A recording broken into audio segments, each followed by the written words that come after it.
नमस्कार मित्रों, स्वागत है आपका हमारे YouTube चैनल खबर माइक पर। और आज हम आपको बताएंगे कि जो खबर माइक 1 फरवरी को आम बजट पेश हुआ है, कई जानकारियों ने इसे ग्रोथ ओरिएंटेड बजट कहा है, तो कईयों का मानना है कि इस बार के बजट में मिडिल क्लास की उम्मीदों पर खरा नहीं उतरा पाया है। बजट के बाद आरबीआई बुधवार 4 फरवरी से एक अहम बैठक करने जा रहा है। भारतीय रिजर्व बैंक की मॉनेटरी पॉलिसी एमपीसी की बैठक 4 फरवरी को शुरू हो चुकी है। जो बैठक होगी वो 3 दिन तक चलेगी। 6 फरवरी को आरबीआई इस बैठक को प्रमुख बातें बताएगा, लेकिन जानकारियों का कहना है कि आरबीआई प्रमुख नीतिगत दरों यानी रेपो रेट में किसी तरह का बदलाव नहीं करेगा।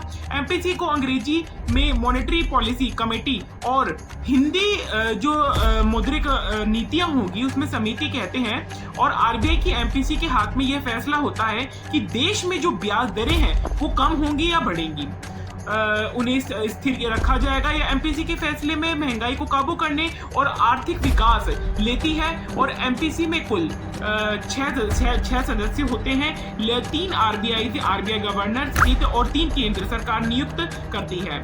एमपीसी जो है 6 बार बैठक करती है। एमपीसी के फैसले का सीधा असर आम जनता की जिंदगी पर पड़ता है। इसी के आधार पर होम लोन और कार लोन और पर्सनल लोन की ब्याज दरें होती है। अगर एमपीसी रेपो रेट घटाती है तो ईएमआई कम हो सकती है, और अगर आप दरें बढ़ा देती है तो लोन महंगे हो जाते हैं। एमपीसी के फैसलों पर जो ईएमआई पर क्या असर होता है? अगर आरबीआई रेपो रेट पर घटाती है तो बैंक भी अपना कर्ज सस्ता कर देते हैं। इसके चलते होम लोन, कार लोन और पर्सनल लोन सस्ते हो जाते हैं। वहीं अगर आरबीआई रेपो रेट स्थिर रखता है तो इसकी बैठक से क्या उम्मीदें हैं? इंडियन एक्सप्रेस की एक रिपोर्ट के अर्थशास्त्रियों का कहना है कि मॉनेटरी पॉलिसी कमेटी अपनी नीति को लेकर न्यूट्रल रुख बनाए रखती है। और बैंक ऑफ बड़ौदा के मुख्य अर्थशास्त्री मदन सबनासी ने कहा कि इस महीने खुदरा महंगाई और आर्थिक विकास दर की जीडीपी की नई जो सीरीज है के हिसाब से महंगाई दर जीडीपी ग्रोथ के आंकड़े जारी रहेंगे। इन आंकड़ों से में महंगाई दर और जीडीपी मौजूदा स्तरों से ज्यादा रहने का अनुमान है। ऐसा लगता है कि एमपी की जो एमपी ब्याज दरें होंगी में कोई बदलाव नहीं करेगी। दिसंबर में हुई आरबीआई की बैठक में रेपो रेट को 25 पॉइंट से बढ़ाकर 5.25% पर कर दिया गया था। पूरे साल की बात करें तो साल 2025 में आरबीआई ने रेपो रेट में 125 बेसिस पॉइंट की कटौती की है। नुवामा रिसर्च का क्या कहना है? अर्थशास्त्रियों के अलावा नुवामा रिसर्च ने भी कहा कि इस बार एमपीसी की जो मीटिंग होगी और आरबीआई रेपो रेट की अपरिवर्तित रख सकता है और अपना न्यूट्रल बना सकता है।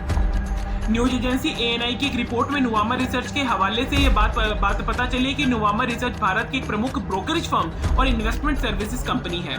यह कंपनी शेयर बाजार और अर्थव्यवस्था पर एनालिसिस रिपोर्ट और जारी करती रहती है। इसके अलावा आरबीआई की मौद्रिक नीति और ब्याज दर, महंगाई और ग्रोथ पर अनुमान देती है। रिपोर्ट में बताया गया कि पिछले साल आरबीआई ने कर्ज सस्ता किया है और इस कटौती का लाभ अभी भी बैंक अपने ग्राहकों तक पहुंचा रहे हैं। कर्ज सस्ता हुआ है, बॉन्ड यील्ड अपेक्षाकृत स्थिर बनी रही है।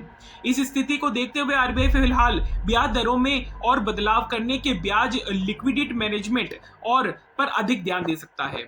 यह भी कहा गया है कि भारत अमेरिका में हालिया ट्रेड डील में विदेशी निवेश भारत में आने की संभावना बढ़ी है। इससे भारतीय रुपया की मजबूती मिल सकती है और इससे जो भारत के जो बेसिकली आरबीआई को घरेलू स्तर पर लिक्विडिटी को बेहतर ढंग से संभालने की कुछ गुंजाइश मिलती है। माइक्रो और मैक्रो मोर्चे पर रिपोर्ट का कहना है कि भारतीय अर्थशास्त्री अब निचले जो स्तर है से उभरती हुई दिखाई दे रही है।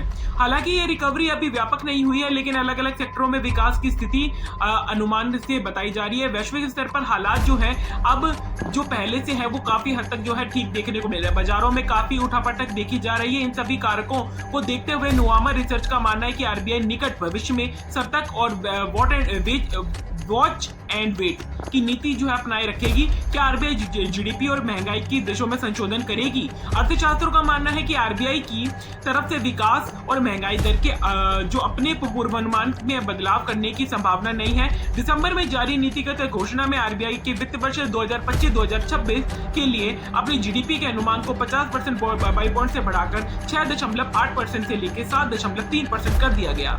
सरकार के पहले अग्रिम अनुमानों के अनुसार वित्त वित्त वर्ष जो है, वित्त वर्ष में अनुमान है अपनी जो पिछली नीति में आरबीआई ने 2025-26 के अपुष्यतल मूल्य सूचकांक रिटेल महंगाई दर के अपने अनुमान को 2.6% से घटाकर 2% कर दिया था। हमारा चैनल सब्सक्राइब करें, देखते रहिए खबर माइक ऐसी और दमदार खबर के लिए। हमारा चैनल एक क्लिक कर दीजिए, एक बार सब्सक्राइब करिए। आप सब्सक्राइब का बटन दबा के देखिए, देखो आपको भी खुशी मिलेगी, मेरे को भी खुशी मिलेगी, क्योंकि मेरी मेहनत जो है रंग लाएगी फिर।